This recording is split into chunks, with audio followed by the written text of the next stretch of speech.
Radio UNAM y el Programa Universitario de Bioética presentan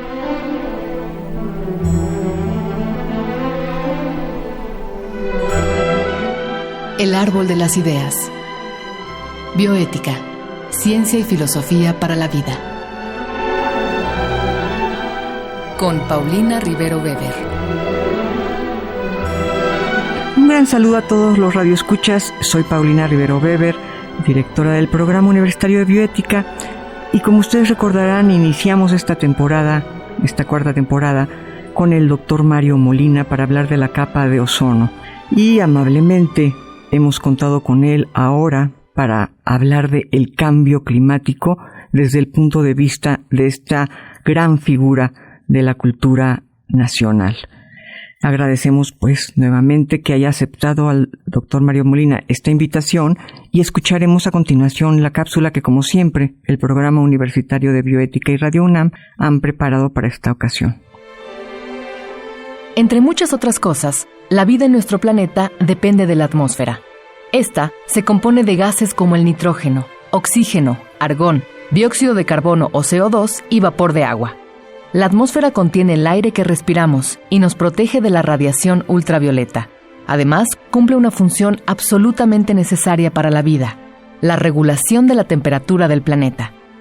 La atmósfera funciona como una capa térmica que se mantiene a 15 grados centígrados. Sin ella, la Tierra estaría congelada.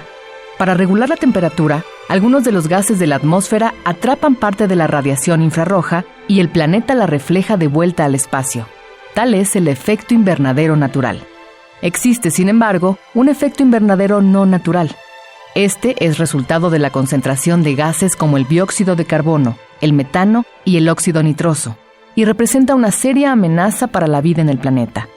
Cuando aumenta la cantidad de gases de efecto invernadero, aumenta la temperatura, alterando y modificando el clima global. La emisión de gases de efecto invernadero ha incrementado extraordinariamente en los últimos siglos. La causa más conocida es el uso masivo de combustibles fósiles como el carbón, el petróleo y el gas natural. Debido a ello, en poco más de 2 siglos, la concentración de CO2 en la atmósfera incrementó a más de 400 partículas por millón. Antes, la concentración se había mantenido estable, entre las 200 y 280 partículas por millón durante cientos de miles de años. Por extraño que parezca, hay otro factor cuyo impacto es aún mayor en el aumento de gases de efecto invernadero: la industria de la carne. Cada año, más de 12 millones de hectáreas de bosques y selvas son convertidas en monocultivos para alimentar al ganado. Este hecho en sí destruye la biodiversidad y reduce las áreas de reabsorción de CO2. Aún peor es que en muchos casos se provocan incendios para cambiar el uso de suelo de bosques y selvas, y por si fuera poco, el proceso digestivo de las vacas genera grandes cantidades de metano. El impacto de este gas en el calentamiento global es 30 veces mayor que el del CO2. Por estas razones, se estima que la industria de la carne es mucho más contaminante que el uso de todos los vehículos del mundo. En el fondo, el cambio climático producido por el efecto invernadero no natural es una consecuencia del capitalismo. El estilo de vida occidental nos ha convertido en consumidores insaciables. Este problema es mayor aún entre los países ricos del hemisferio norte, quienes consumen bastante más que los países del sur. Por ejemplo, si todos adoptáramos el estilo de vida europeo, necesitaríamos los recursos de 3 planetas como la Tierra. De modo parecido, si todos adoptáramos el estilo de vida de Estados Unidos, harían falta 7 planetas. Algo que debemos tener claro sobre el cambio climático es su origen antropogénico, es decir, que ha sido ocasionado por la actividad humana. Algunas de sus consecuencias son el deshielo de los casquetes polares, el aumento del nivel y la temperatura del mar, y una mayor probabilidad de que se presenten huracanes o ciclones de gran intensidad. Además, el cambio climático altera los patrones de lluvia, lo que puede provocar inundaciones, sequías o incendios. Todo lo anterior tiene efectos devastadores para la biodiversidad, pues destruye el hábitat de muchas especies y altera sus ciclos migratorios y reproductivos. Otras consecuencias económicas y sociales son la pérdida de suelos fértiles y de cosechas, así como la aparición de refugiados ambientales. Estos son las personas que se ven obligadas a migrar debido a intensas sequías o por la inundación de su territorio. Pese a las campañas que niegan todos estos síntomas, promovidas por empresas con fuertes intereses en las industrias cárnica y petrolera, hoy el cambio climático es tan real como la fuerza de gravedad. Más aún, es el mayor desafío que enfrenta la humanidad. Entre los esfuerzos internacionales para hacer frente a este problema, destaca el Acuerdo de París, que fue organizado por la ONU en 2015 y firmado por 184 países. El acuerdo busca sumar acciones para mantener la temperatura global en este siglo por debajo de los 2 grados centígrados respecto a niveles preindustriales. Sin embargo, pese a que Estados Unidos es el segundo país con mayores emisiones de CO2, en 2017, el gobierno de Donald Trump anunció que se retiraba del acuerdo. ¿Qué hacer entonces? Lo primero es no perder la esperanza. Aunque los retos son grandes, nuestras acciones pueden ser muy significativas si las articulamos a nivel social e individual. Por un lado, debemos crear redes con otras personas y exigir al gobierno que aplique medidas de protección al medio ambiente. Por otro lado, podemos reducir nuestro consumo de carne, buscar alternativas a los combustibles fósiles, tener menos hijos, evitar los plásticos de un solo uso, moderar nuestro consumo y volvernos conscientes de los costos sociales y medioambientales de lo que compramos. En cuanto al planeta que tendremos dentro de 20 años, hay un mundo de diferencia entre seguir con la inercia de nuestro estilo de vida o cambiarlo.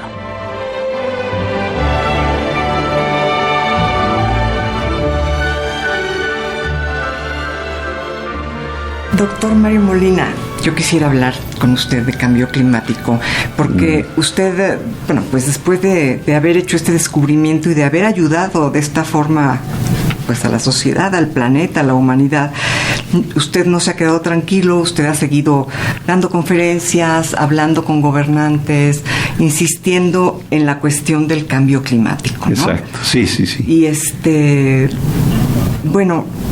me imagino entonces que podríamos hablar de otros contaminantes que están haciendo mucho daño al planeta, y dentro de estos contaminantes, ¿cuáles serían los más importantes? Pues para el cambio climático resulta que son los que llamamos gases de efecto invernadero. Y esto, pues lo explico brevemente de la siguiente manera. Es algo también que ya se ha comprobado muy claramente con el avance de la ciencia, pero ya desde el siglo XIX, pues la comunidad científica se preguntaba cómo funciona el clima de nuestro planeta. Y había mediciones de laboratorio y investigaciones muy claras que lo que proyectaban es que nuestro planeta, la temperatura de la superficie, de acuerdo con estas mediciones que se hacían en laboratorio y mediciones de la cantidad de energía que nos llega del Sol, que es lo que calienta nuestro planeta, pues la proyección es que debería estar a menos 18 grados la superficie del planeta. Y si ese fuera el caso, pues no estaríamos aquí, porque estuviera congelada y no habría evolucionado la vida. Claro. Resulta que eso sí es correcto, pero no es la temperatura de la superficie del planeta, sino de más arriba, de una de las capas de la atmósfera, porque la atmósfera natural funciona como, por eso el nombre de efecto invernadero, funciona como una manta, de tal manera que por el hecho de que existe esa manta, la temperatura promedio no es menos 18, sino más 15. Más 15, hay 33 grados de diferencia, muy bien conocidos, muy bien estimados, y eso se debe a la presencia de ciertos gases en esta atmósfera, que por cierto es como la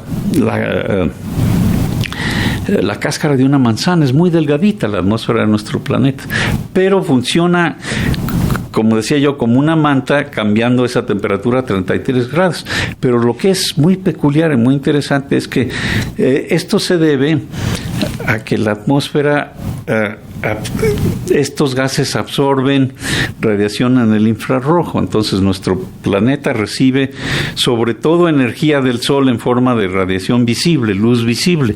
Por eso nuestros ojos evolucionaron, digamos así. Uh-huh. Eso es lo que calienta la superficie.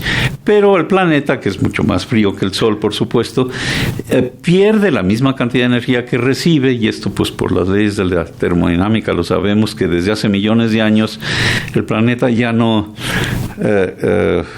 absorbe energía, sino la misma cantidad que absorbe la emite, ya está en equilibrio. Ajá. Pero la absorbe en forma de luz visible y la emite en forma de radiación infrarroja, que es la radiación que sentimos cuando, por ejemplo, cuando prendemos un calentador y ponemos una mano cerca de los alambres del calentador, pues ya se siente algo más calientito. Si prendemos más el calentador, se empieza a poner rojo.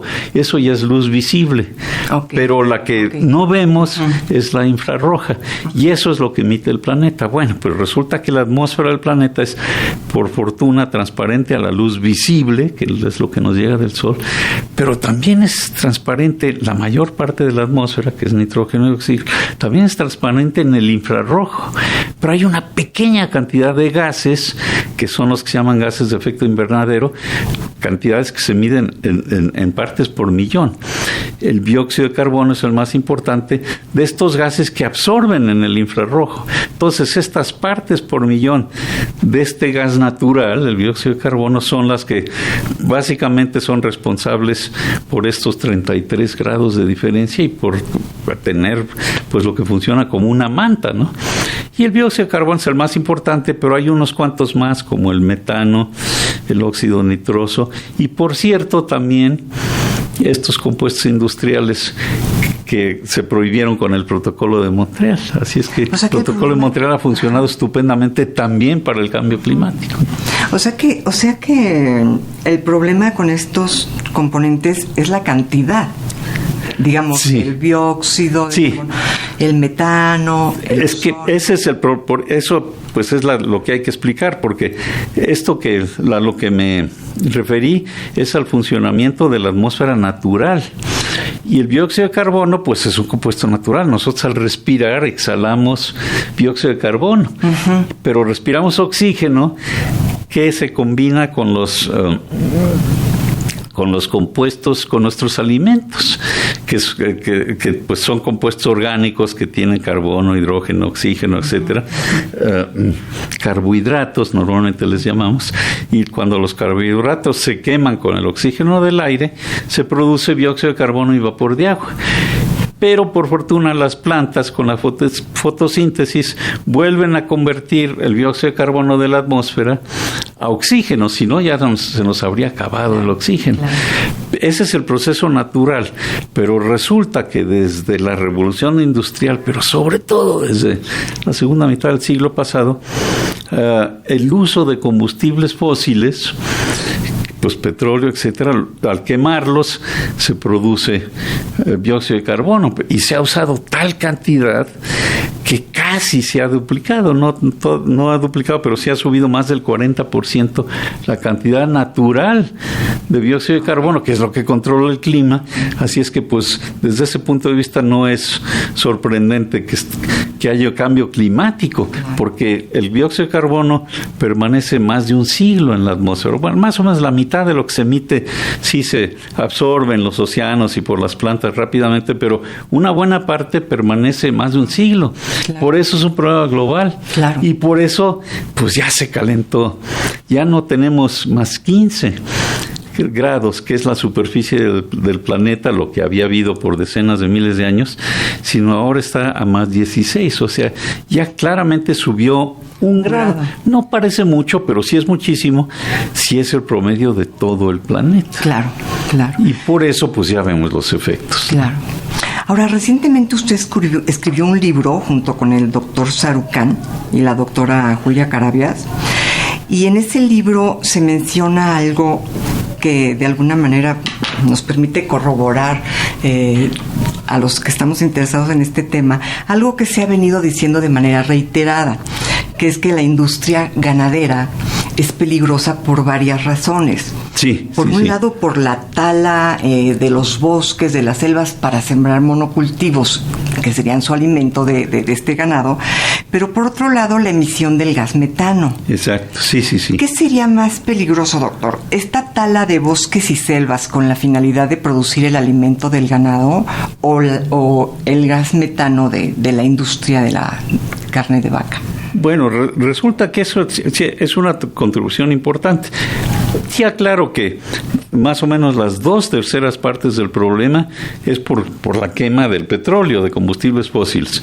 Pero 1/3 parte sí se debe pues a la tala de bosques y a este metano. Resulta que los rumiantes, pues en su aparato digestivo que es muy emiten complejo, metano, ¿no? es porque el metano se produce en ausencia de oxígeno.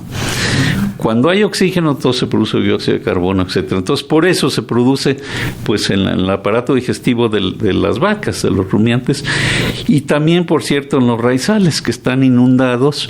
Entonces, pues, hay poco oxígeno en la parte, así es que en la parte donde está inundado, y eso también ha sido un aumento en la producción de metano. Hay producción natural porque pues siempre había pues lagunas y animales rumiantes, pero con la civilización aumentó muchísimo tanto la producción de arroz como la cantidad de ganado que tenemos. Y por cierto, los bosques normalmente también son muy importantes para este control del dióxido de carbono por esta fotosíntesis de la que hablamos. Entonces, aunque es la 1/3 parte del problema, pues es una de las partes que se han afectado también de manera muy significativa. Entonces, por eso, pues es importante tratar de controlar esto. Y una de las preocupaciones es que con este aumento enorme de la población de todo el planeta, pues solamente una parte es la que consume carne. Pero, por ejemplo, pues ¿cuántos habitantes hay en China? Que poco a poco, al aumentar su economía así, pues están consumiendo más y más carne. Entonces, si no hacemos algo, por ejemplo, se puede cambiar los alimentos del ganado para que disminuya esa cantidad de metano. Hay toda una serie de investigaciones, pero todavía no hay nada muy, muy claro, pero es uno de las fuentes potenciales de los gases que producen el cambio climático, ¿no? Sin embargo, el problema más grave claramente está todavía en la quema de combustibles fósiles. Eso es lo que tendríamos que de alguna manera ponernos de acuerdo en todo el planeta para dejar de usarlos. Y sí se puede, porque ya tenemos otras fuentes de energías sustentables que no es como el petróleo, que por cierto, pues decíamos que las plantas verdes pues son las que usan el dióxido de carbono que se emite de manera natural y lo convierten en oxígeno. Pero hace millones de años muchas plantas verdes se quedaron en el subsuelo y es lo que ha producido el petróleo. Claro. Entonces es fotosíntesis de muchos millones de años el potencial que tendrían, pero lo que estamos haciendo es, aunque se produjeron en millones de años, lo estamos soltando en décadas. Claro. Y ese es el gran problema. Claro. Digamos que ¿usted cree que el problema se podría arreglar si optáramos por energía limpia, por ejemplo, energía solar, y si modificáramos nuestra dieta, por ejemplo, regresando un poco más al ámbito de las verduras, las frutas? Sí, exactamente. Granos. Exactamente. Eso es lo que habría que hacer, reducir y simplemente pues también es cuestión de encontrar quizá algunas soluciones más técnicas de capturar ese metano. Hay toda una serie de investigaciones, pero sí lo ideal es que no continuara aumentando el consumo de carne, porque pues también eso tiene consecuencias como deforestación, etcétera, ¿no? Pero lo que es más difícil es para la sociedad pues ha sido el dejar de usar combustibles fósiles, porque pues es la manera como funcionan las economías. Entonces, aunque sí hay manera de sustituirlo, hay problemas todavía con la energía solar y la energía de viento, la energía eólica, porque es intermitente, pues la energía solar, pues si hay nubes o si es de noche no funciona. Entonces, esto ha limitado el uso de estas energías sustentables pues al 20 o máximo 30% de la energía total. Pero hay otras formas, ya sea o de almacenar esa energía, o inclusive, que esto es de controversia, pero inclusive la energía nuclear no produce dióxido de carbono. Y históricamente pues es la que ha sido más, la que ha tenido menos daños, aunque sí ha habido accidentes, etcétera, pero claramente es mucho menos dañina que el quemar carbón, desde el punto de vista de los impactos a la salud o a cuánta gente, el fallecimiento de la gente, etcétera, etcétera. Entonces, claro, habría que asegurarse si aumentar la energía nuclear, que se haga de una manera pues que tenga pocos riesgos, etcétera. Pero esa tecnología también existe. Entonces, ¿la hidráulica, doctor? ¿Perdón? La energía hidráulica, También. Lo que pasa es que la energía hidráulica, que es muy importante y tiene limitaciones, porque pues tiene que haber cierta geografía, etcétera. Entonces, por ejemplo, en México, pues una parte importante de las partes que podrían dar energía hidráulica, pues ya se usaron. Entonces hay otras más, pero hay problemas serios. En algunos sitios pues hay que quitar a todos los habitantes que normalmente acabarían debajo de una presa. Entonces ya hay también limitaciones para seguir usando energía hidráulica en gran escala. Pero sí hay un potencial muy importante, lo que llamamos mini hidráulicas, por ejemplo, que no son inundaciones de grandes áreas donde vive gente, ¿no? Entonces eso tiene también un potencial importante, pero es efectivamente una de las maneras de dejar de emitir pues gases de efecto invernadero, pero inclusive ahí hay que tener cuidado, porque algunos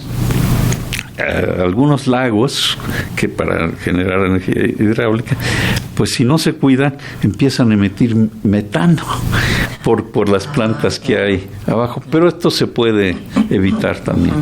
O sea que hay que estar muy consciente de todos los problemas. No hay ningún mecanismo así que sea totalmente seguro y que sin ambigüedad no cause problemas. Cualquier actividad industrial en gran escala, pues hay que tener cuidado, pero ya la tecnología nos ha ayudado muchísimo. Claro. Desde luego, sí es muy factible, dada la evolución de la tecnología, es muy factible resolver el problema del cambio climático, así es que en la actualidad es un problema político, no es un problema ya de recursos, porque se puede hacer sin sacrificios económicos. Exacto. Pero sí hay todavía una gran inercia política, pues para que es lo que dificulta hacer ese cambio muy importante para la sociedad. Sí, porque el protocolo de Montreal con respecto a la capa de ozono, pues funcionó muy bien, pero justamente pareciera ser que era un mundo un poco menos complejo, tanto a nivel industrial como a nivel político, ¿no? Exacto. Después de muchos años sí se logró un acuerdo importante para el cambio climático, que es el de París. El de París. El Acuerdo de París, que no resuelve el problema, pero sí es un primer paso muy importante.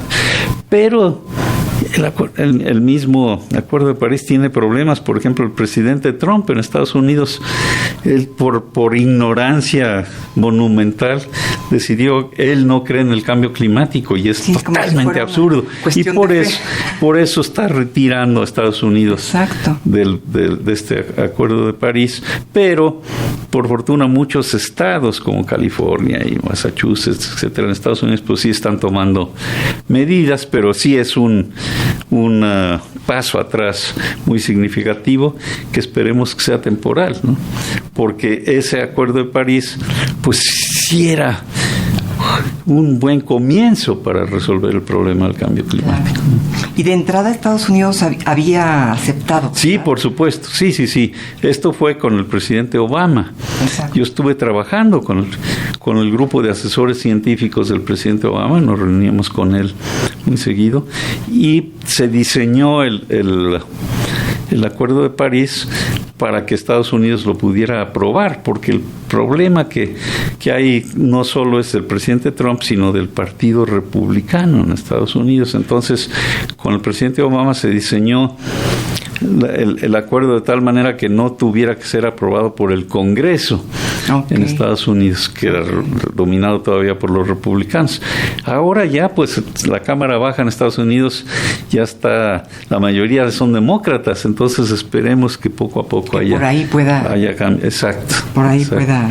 ¿Esta fue la última reunión sobre el cambio climático, doctor, el Acuerdo de París? Sí, la última reunión internacional importante. Todos los años hay reuniones, lo que se llama COPs, Conferencias de las Partes.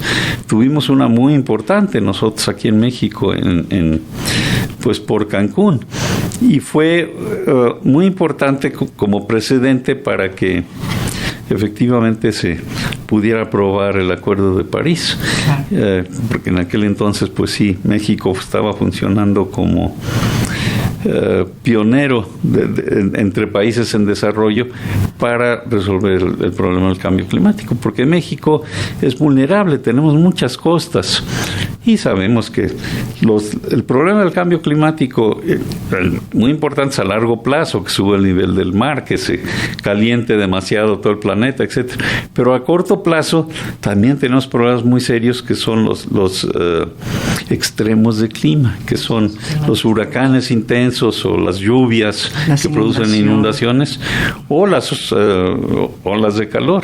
O sea que ya tenemos muchos ejemplos de impactos del cambio climático que pues ya se le están saliendo muy caro a la sociedad, ¿no? Sí.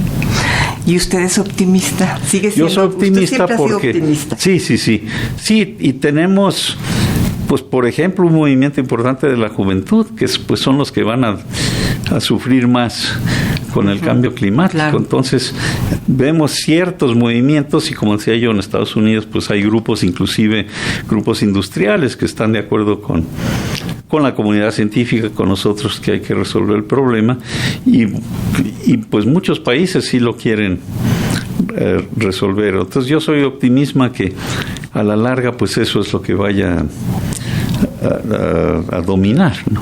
Pero de momento todavía tenemos problemas muy serios. ¿Sí? Pues doctor, muchísimas gracias por la entrevista. Encantado de estar con ustedes. Es usted muy generoso, realmente nos deja muy sorprendidos porque pues una gente de su altura y de su nivel que siga trabajando y que siga luchando y que siga siendo un hombre generoso con su comunidad, pues es algo digno de reconocerse y se lo agradecemos muchísimo. Pues encantado de estar en su programa. Muchas gracias, doctor Molina. Bueno, pues no nos queda más que agradecer infinitamente al doctor Mario Molina toda su amabilidad, toda su sencillez, toda la forma en que ha compartido con nosotros su conocimiento, y a ustedes por escuchar este programa, que contó con la producción de Marco Lubián, en controles técnicos gracias a Susana Trejo, y escuchamos la voz de Gisela Ramírez en la cápsula cuyo guión ha tenido la adaptación de Andrea González al texto original de Diego Dionisio Hernández. Se despide de ustedes su servidora, Paulina Rivero Weber.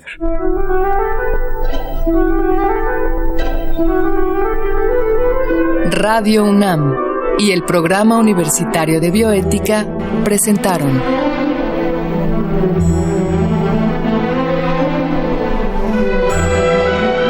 El Árbol de las Ideas. Bioética, ciencia y filosofía para la vida. Con Paulina Rivero Weber.